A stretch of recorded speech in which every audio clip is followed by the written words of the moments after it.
Hello, hello, and welcome. This is the So You're an Author podcast where I interview indie authors and we yap about their books. I'm your host, Adair Reese, and today's guest is Erica P. Christie. Erica is a blind fantasy author, and her work invites readers to experience fantasy through all of the senses. She has crafted a vivid landscape where every touch, sound, and shadow matters, following a woman racing against time to claim her throne as the new goddess of death. The romantic subplots are designed to tear the reader's hearts from their chest, and the magic is rooted in her own spirituality. Hammer and Heart, the first book in the Barriers Between It series, blends myth, devotion, and longing into a story that asks what we're willing to become in order to claim our power. Hammer and Heart is available on Amazon and Kindle Unlimited and through several independent bookstores, including Shelf Love, Atlanta, and Black Cat Reads. I want to thank Erica for joining me today. How are you doing? I am doing well. I'm really excited to be here and to yap about books and the writing process and just whatever else comes up. Nice. I love it. So I know I did read your little blurb, but tell me and the listeners a little bit more about yourself. So, as you said, my name's Erica, and I am legally blind and an author. And aside from being an author, I also put tarot cards in Braille and try to make spirituality accessible for blind and low vision witches.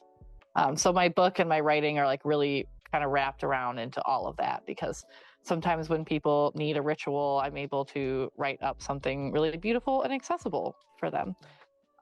So yeah, it's really fun, really fulfilling. And I think that being blind just really it's sometimes terrible. I'm gonna just be honest. It's got its hard shit, but sometimes too it's got its moments where it really just kind of enriches your life experience. And when you have a purpose like helping people feel empowered and having a book for people to escape their troubles into for a while, it just makes you feel a little less terrible from time to time, you know.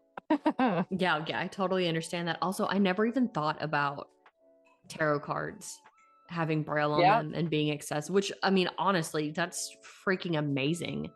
Because Yeah, tarot is so visual. So for a lot of blind people, it's really hard to kind of like step into learning. yeah, But like tarot is just archetypes. All the cards have different meanings of different archetypes, and those archetypes bond, all of us in our human experience. And so when you can learn the different archetypes and what they mean and stuff, then you really can understand tarot whether you're blind or not. So someone just has to make the decks accessible. So that's where I come in. And it's really fun. I've done oh gosh, I think I've done like 10 decks already. And I'm really fortunate because people just send me their decks. They're like, hey, I have tarot decks that I don't want anymore. Could you use them and give them new life? And I do, and it's really cool. I love that. I don't think I've mentioned it on this podcast before, but I myself am also in the witchy tarot space as well. So Ooh, if you're in the witchy tarot space, my book is definitely going to be one for you. Like, then I'm definitely gonna pick it up. So I'm so excited. the thing that I do is I will buy everybody's books. I don't read them beforehand because I want to hear about them from the authors themselves. Oh, that's cute. With the exception of one, but that's only because this person and I are friends in a Discord server, and I happen to also be doing the audio narration for their book. So like I've had to read it. You have a nice voice. I can see you doing that. Yeah, thank you. Awesome. It's definitely something I'm getting into beyond the podcast. I'm doing audiobook narration, and then my fiance and I are starting a comedic fantasy whimsical hijinks audio drama with two characters we came up with. I love it. You have a lot of creative stuff happening. That's great. Yeah, creative stuff, and it's all so busy all the time. But anyway, yeah. This isn't about me. This is about you. I just happen to love that you're also in the witchy tarot space because yes. that's amazing. I love it. It just every time I figure that out about somebody, I'm like, oh, that makes me so happy.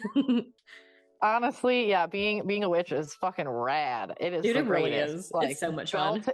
Beltane was on Friday. Like, I fuck yeah, we had know. a fire. It was great. Like, no, it's great. And yeah, my cover of my book is actually based off of the Three of Swords in tarot. So Oh, traditionally on the tarot card, the Three of Swords, you have a heart, with and the then you three have swords. Mm-hmm. yes, stuck in it. So my book has a picture of an anatomical heart because that is relevant. And then there's one sword in the middle because Nomika, who's my goddess of death, person that we're following, she has a sword. And then there is a hammer and a cherry blossom branch that are also stuck in the heart because they are relevant to other characters in the book. So, but it's based off the Three of Swords in tarot because the book explores some of those kinds of themes.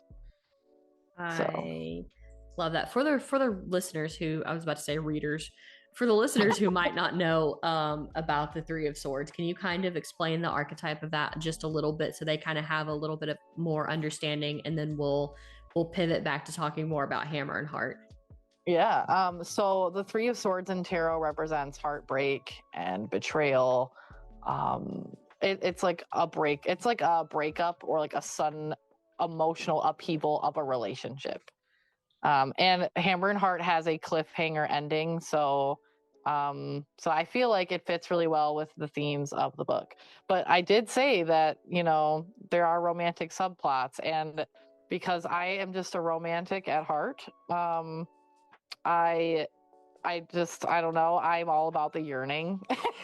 I feel that. Like I feel that. The more yearning a book has, the more I'm like, oh my I am god, a yes. yes, like I am a slow burn girly. I'm just like, Yes. oh god, because I don't know, enemies to lovers never resonated with me. I'm always like, if you're gonna be mean to me, I don't like that. That doesn't make my nervous system feel supported. I don't like this. And I then like only friends to lovers, I'm like, okay, Oh we're getting yeah. somewhere. I feel like everybody's so obsessed with enemies to lovers that they forget that friends to lovers even exists. I Yes. only like enemies to lovers if it's actual enemies. I don't want somebody who bullies them. Like if we're not knife to throat or knife to Yeah. rib cage during a love confession, I don't want it. Like Oh my gosh, that is beautiful. But like like for real, so Hammer and Heart has more of like the friends yeah. to lovers kind of energy going on. Cause yeah, the enemies to lovers, that's not for me. Um yeah, no. I totally get it. I love a good. I think one of my favorite like romantic subplot tropes is the like childhood friends to Yes. rivals to almost lovers to Oh, enemies to lovers to enemies again. Like that's a roller coaster, dude. it is a roller coaster. It's meant to go off. Obviously, of course, like I may or may not eventually plan a series like that because it will have to be a series for it to roll like that. Oh But yeah. To hit, yeah, I yeah. my all-time favorite romantic like sub trope or whatever is definitely an almost lovers type of deal, almost a will they won't they, but like either they can't for some reason or they like whatever the thing might be of it. So like I'm always Yeah. down for that kind of like will they won't they. Yes, forbidden love is definitely a theme in my book. I love it. I love me some forbidden love. Like I do. Like when you're like, oh, they can't be together, and then they're off like they finally like come together and it's all like secretive and it's like, oh. Oh yeah. Oh yeah. Yeah. I love I'm the like, I I love love it. I love the we can't be caught by the others Yes. kind of Oh my like gosh. aspect of it. Yes. That's always such a good one. So, Erica, did you always want to be an author when you were, growing up and everything? Yeah, so just a heads up, this next segment might be a little heavy. So I have always wanted to be an author. When I was a kid, I grew up in an abusive environment. Mm-hmm. Um I had abusive parents, and books was how I healed and escaped. And I would use my characters who are who I still write about, like they are the ones who are in Hammer and Heart. You know, I would use them to explore all sorts of things in life. And it was like through that experience that I learned like what good touch and bad touch feel like in my body, and what I don't want to be, like what I don't want from people, and just how to like stand into my power. And I, was always reading and writing to escape. And so one of my ultimate goals with my book was to just have a world where people could escape to for a while and just forget about their troubles for a minute. Nope. Blue.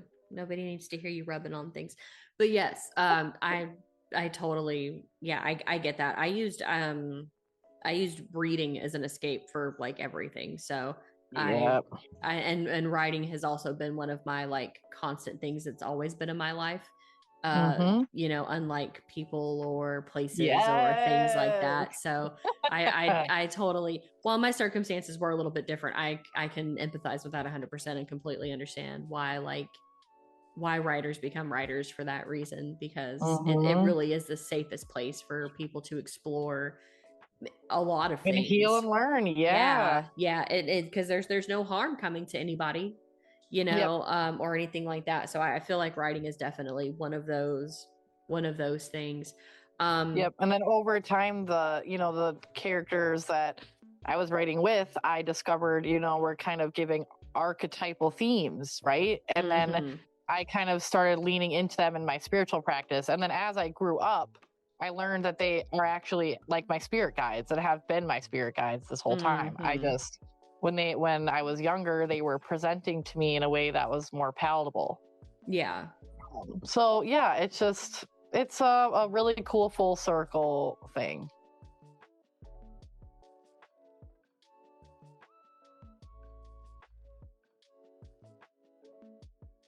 Listeners know we are on Zoom with Erica, and so it's a little different from how I've done my other podcasts. And it was like, hey, you're running out of time. And I was like, oh, so we had to send another link.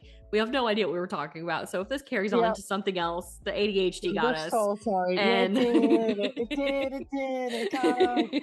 The ADHD monster got us. For real. Damn. But let's use this to transition into you telling everybody about Hammer and Heart if you want to read the blurb, and we can go ahead and talking about that in the series and all of that stuff. So Hammer and Heart is the first book in the series that I'm calling The Barriers Between. The story follows a dual point of view. The odd chapters are from the point of view of Nomica, who is the woman who is racing to become goddess of death. And the even chapters are written from the point of view of the commander of her military forces named Everett. And through the story, you are learning that some of the gods are not trustworthy, and that they have some nefarious intentions happening with the magic that they are trying to give to Nomica. So everyone's trying to figure out like what to do and how to get through it. And like I said, there is a cliffhanger ending.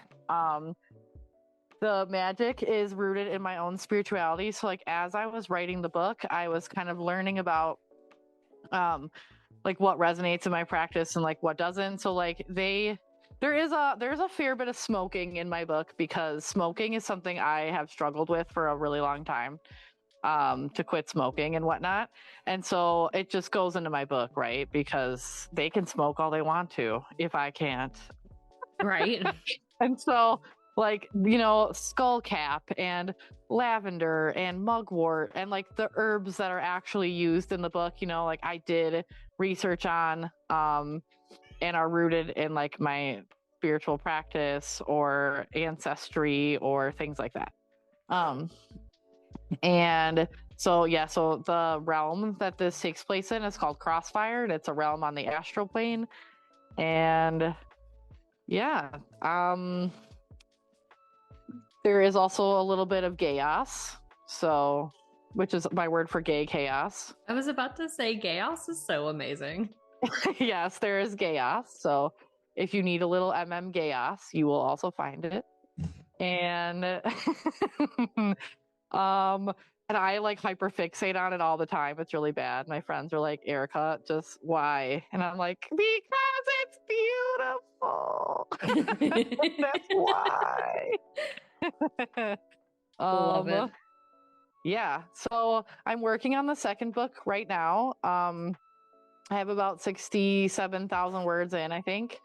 And it's been really hard to write it because I am using very unsustainable technology right now.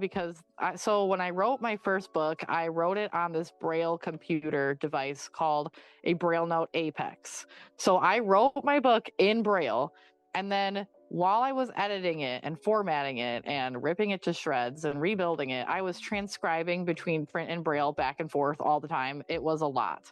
Also, my spelling in print is low-key terrible because in Braille you can write a lot of stuff shorthand. Like the word in Braille, for example, the word knowledge is like just the letter K. Really? So yeah, so like every letter of the alphabet actually stands for like its own word. And so this piece of technology that I was using is, oh god, like 12 plus years old because I got it when I started college. It's obsolete now. It doesn't always recognize my zip drives anymore. And so I've had to stop writing on it. And I don't currently have, and I currently don't really have a computer with a reliable screen reader. Screen readers are kind of expensive. And again, this computer is also obsolete and old and isn't running current screen reader like software. So I've currently been writing my second book on my phone with a Bluetooth keyboard and Google Docs. And it is not ideal, but I am getting through it because I have to. I have a story in my soul that has to come out. Hey, I wrote I get it, and that's something that we'll touch on here in a minute about how like technology is advancing at a crazy pace, but it still feels like people are left behind because of how things become obsolete and planned obsolescence and all of that. But that's illegal in France, by the way. Oh, really? Yes. So good for you, France. We need to pick up from the French. Yeah, then exactly. And like make if that it can be illegal in France, if it can be illegal in France, it can be illegal here. Just saying. Anyway, sorry.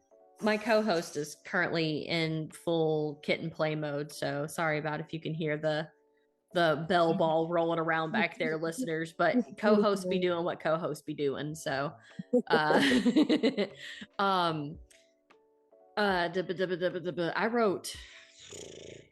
didn't write a full novel, but I wrote half of a National Novel Writing Month before they went to shit on my phone in a notes app that I then transferred over into Google Docs. Like I used to, I'm also, as the listeners have learned, I'm also, we used to be an avid role player. So I was writing 1,000, 2,000, 3,000 word posts on my phone in Discord, having to like hit enter and then like write the next part out really fast. So like writing on a phone, even with a Bluetooth keyboard, it's doable, but it is difficult and it is tiring. When I first started getting back into fully writing novels, I was on my iPad with a Bluetooth keyboard, and even that is just like, because I have Scrivener on my iPad, so I was like writing in Scrivener, but with a Bluetooth keyboard that would die because it was old, so it would die every 30 minutes, and so I'm having like sit there and charge it, and then wait, and then wait, and then wait, and then I've lost like the will to write at that point. Oh my gosh, yeah. And the other frustrating thing about writing on my phone too is, so I have to use a screen reader to read everything, and for some fucking reason, the screen reader will only read if it starts at the very top of my file. And like what? I'm down here in chapter 7 trying to thread, okay? Like, you know, Kyoko's up to some drama from book 1 that is still plaguing him in book 2, okay? He's in the balls of it. And I'm in chapter 7. I don't need to go back to hear what he's doing about in chapter 1. I already went through all that Like, why? It's just so frustrating. That's crazy. You Oh, again, it is. you would think with the, like I said, with the way technology is marching on, that we would have better accessibility things for blind and deaf Yeah, people and other we just people with other don't. disabilities, and like I know. it's it's crazy. It's It's tough out insane. here. Yeah. Yeah. It's wild. It's actually wild. And it just goes to it just goes to show how much more empathy about people with disabilities still needs to be had, and how much education there still needs to be, and just like stuff like that. And that's all fine and well and stuff. But like, damn it, I'm just trying to write a spicy scene. Like, leave me alone, Google. Like, Right. why? Like, come on.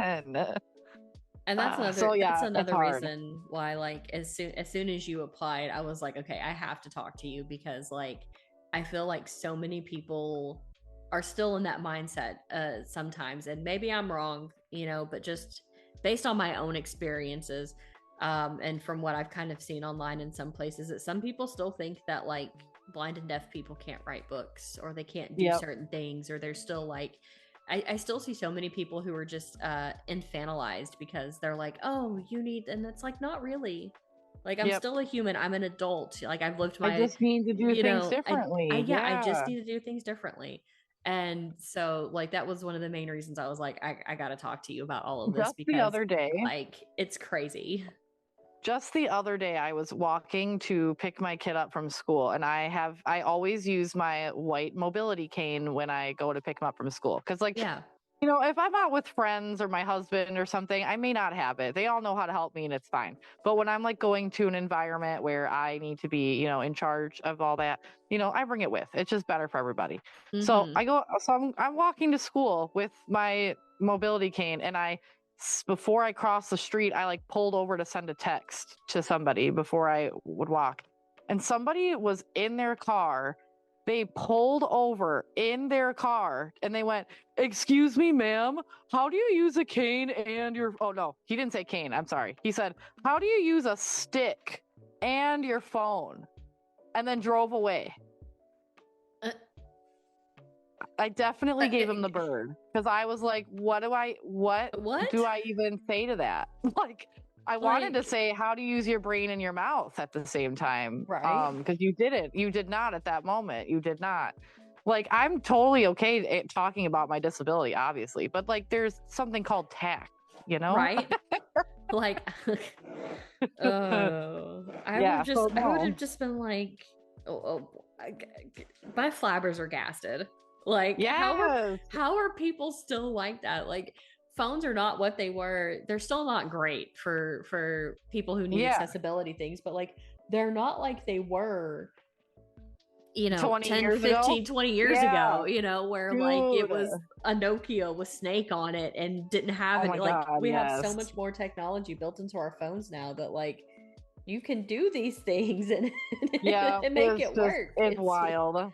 That's just, so yeah, but definitely hard to.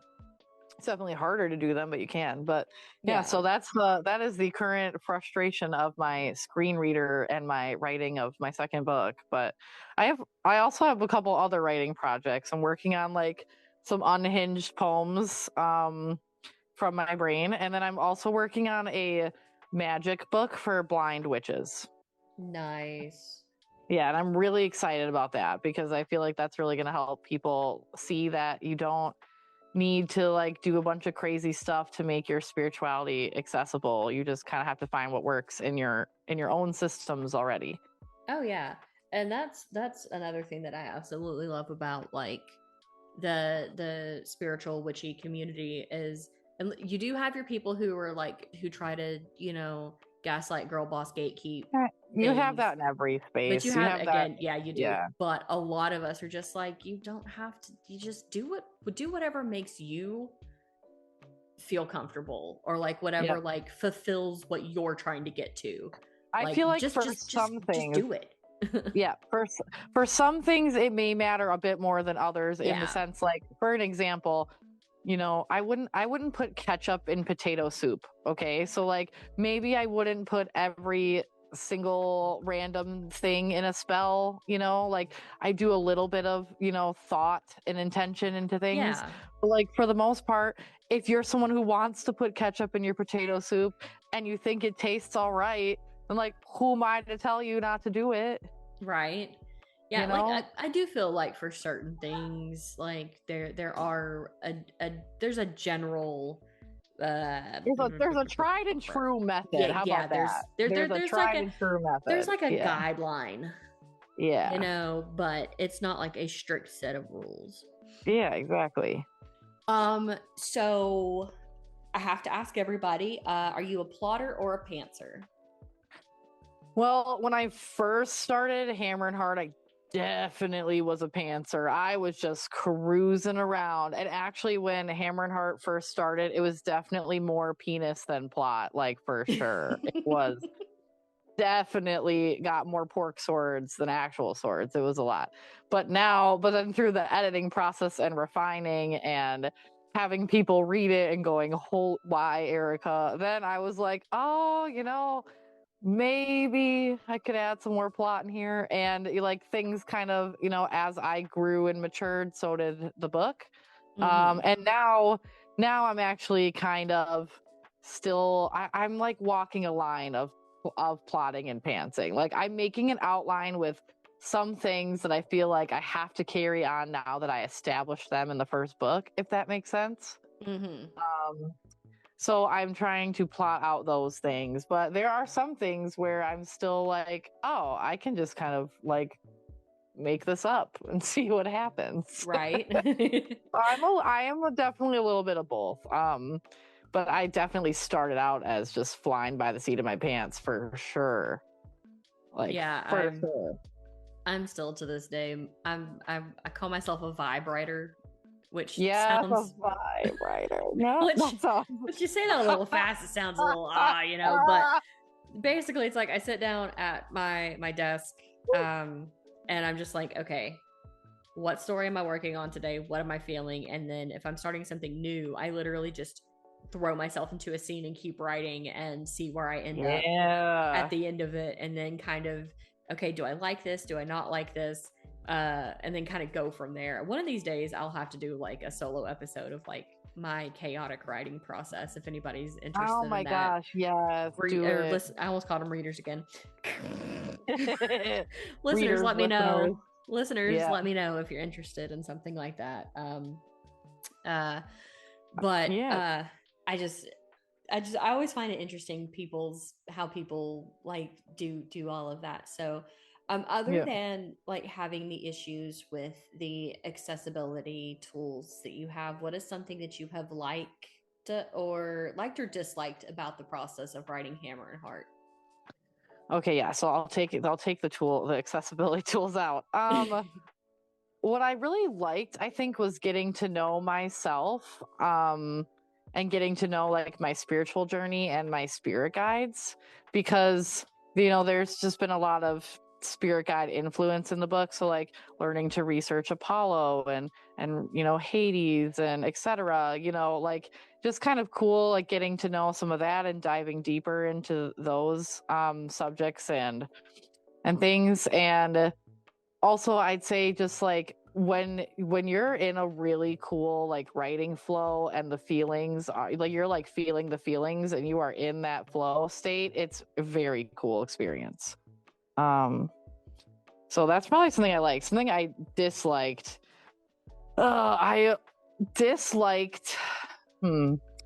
Sometimes I disliked how much shit my friends gave me about funny bloopers that were that like I had written. Like, for example, I wrote that a character had shoulder length hair down to her lower back. And I dislike how much ammo that has given my friends to tease me with, because they get me. But more like on a serious note, something I've disliked is just sometimes when you really want an idea to work, but it's just not working with how you currently have things. And then so either you have to go back and rethread a bunch of stuff, or you have to kind of work yourself out of a corner that's those are never fun. I never appreciate those moments. Oh yeah, definitely. Yeah. But it's a shoulder length hair It's a down to her shoulder. lower back. I know it's a good one. I also here's some other. So my book actually has bloopers. I kept the bloopers in because some of them were so funny that I just had to keep them in. So like another good one is Fires Alight with Flames. That was pretty funny.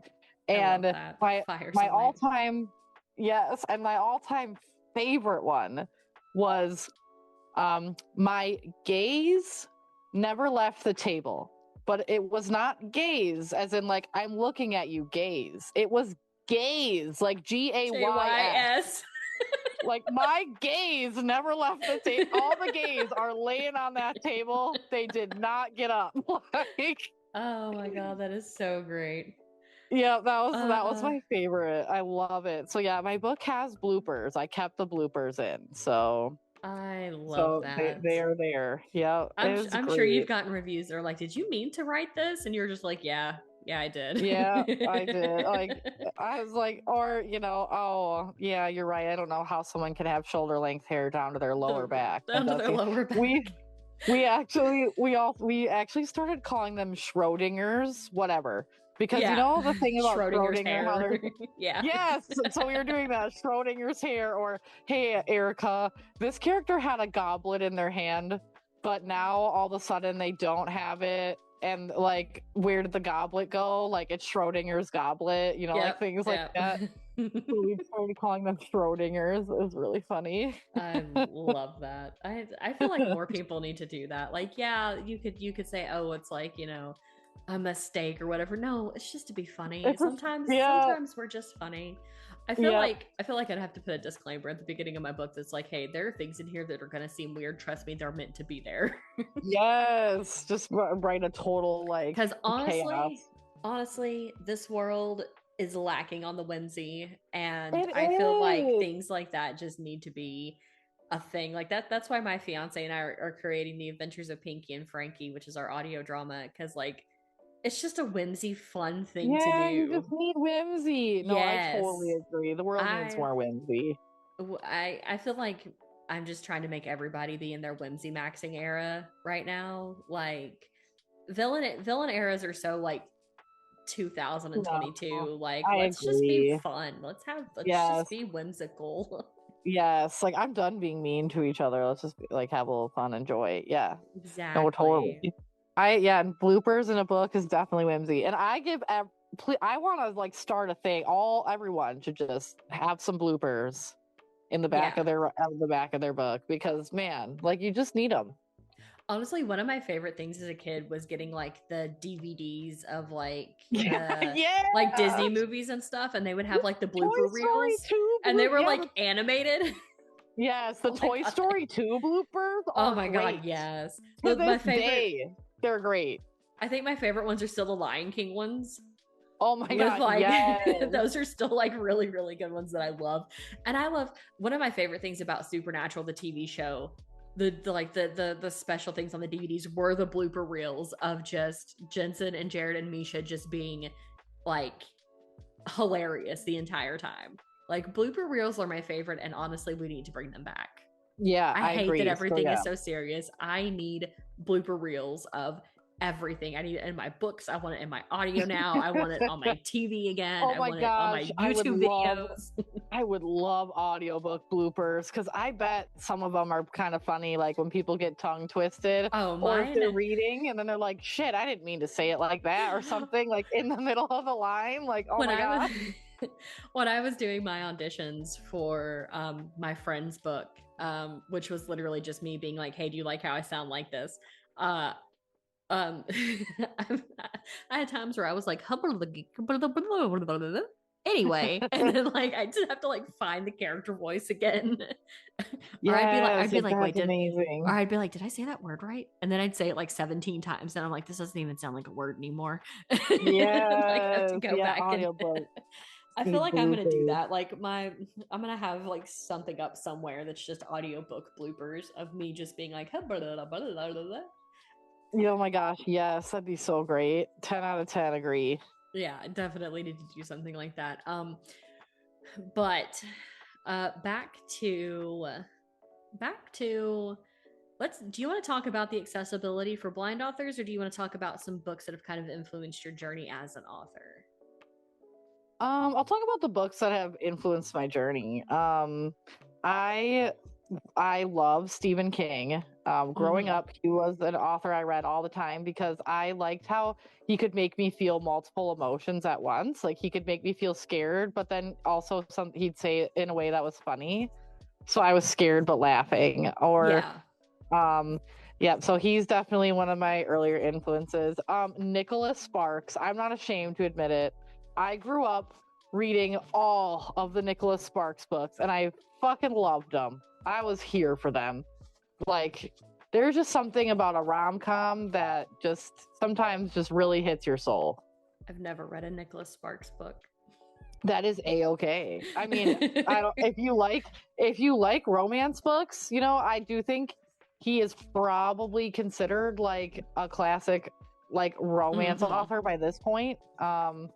Like I'm not sure if he was when, 20 years ago or 30 years ago when I was like reading, not 30, I'm not that quite that old, but either way, when I was like reading his shit, I don't know if he was considered one then, but I'd be willing to bet he is one now. But yeah, he's got nice books. He's got some good stories. They're sweet. They always end, happy. And when I Mm-hmm. was younger and living in a time of abuse, like I needed to feel things that made me feel happy. Oh yeah. So I always read his books. And I also nowadays, oh, okay, I will admit too that growing up I read the HP books all the time, and I know she sucks and she's problematic, and I had to cry so hard when I learned that she sucks and was problematic. So I'm like, how Oh, I dare you take think Harry Potter from me? I That's think so sad. a lot of people mourned I what did, yeah, Harry like Potter meant to them. yes, because he was I clung to him as a kid. He was abused too. He went through a lot of stuff that was like beyond his years and beyond things he should have been having to Mm-hmm. deal with. And I really just, he helped me heal. So yeah, I'm out there with anyone else who had to cry. Like Oh I'm yeah. there with you. I'm Like and there with you.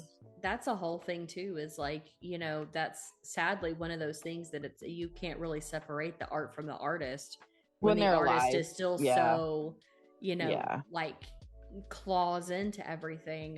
Yep.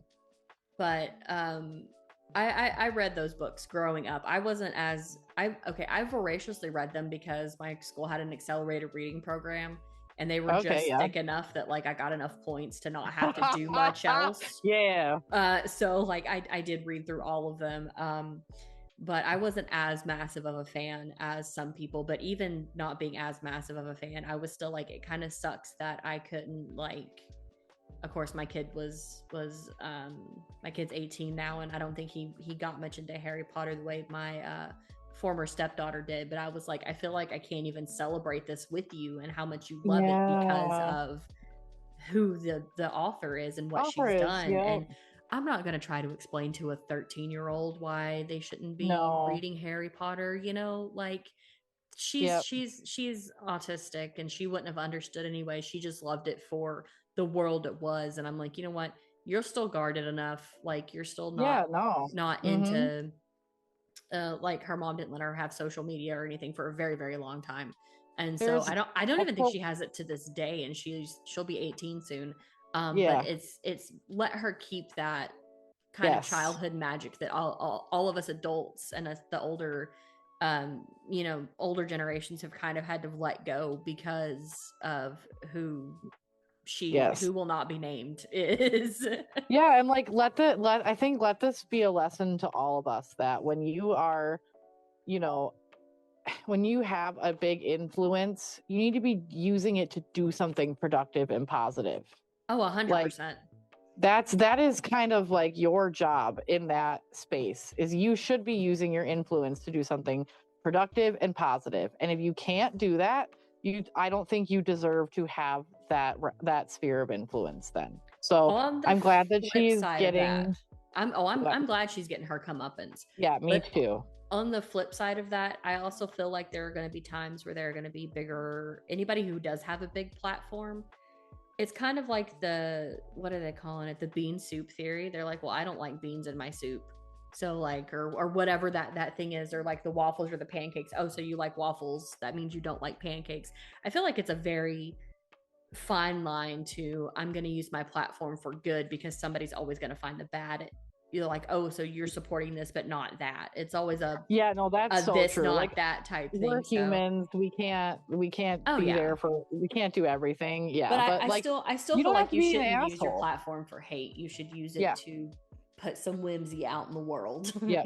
And you know what? If she just would have like said something like, hey, you know, I don't really understand it, but I'm not gonna be mean about it. Like, I'll still use your pronouns and I'll still, you know, be a Yeah. decent human to you. Okay, that would have been totally different than But instead how she's she using went it about for it. straight up Yeah. hate. Yeah. Yes, she's choosing to be hateful and have hate in her heart instead of trying to learn and understand. And like most things, we live in an age of technology and information.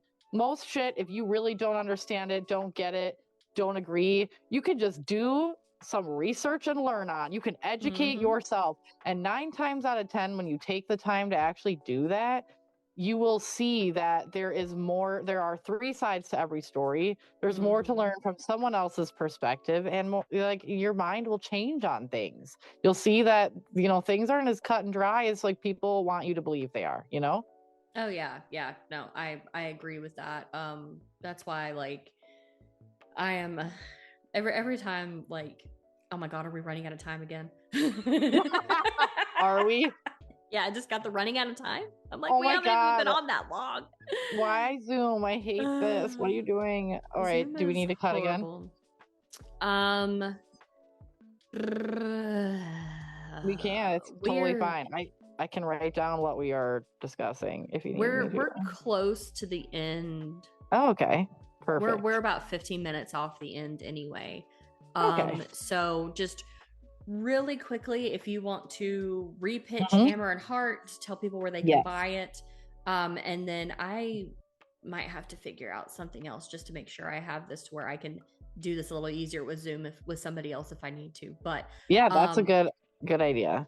So so Hammer again. So the barriers between Volume 1, Hammer and Heart, is about a woman who is racing against time to claim her throne as the new goddess of death. It is taking place in the astral plane, and the magic in the book is rooted on my own spirituality. Every touch, sound, and shadow matters in this landscape. Because I'm a blind author, I really try to immerse the reader into the world using all of their senses.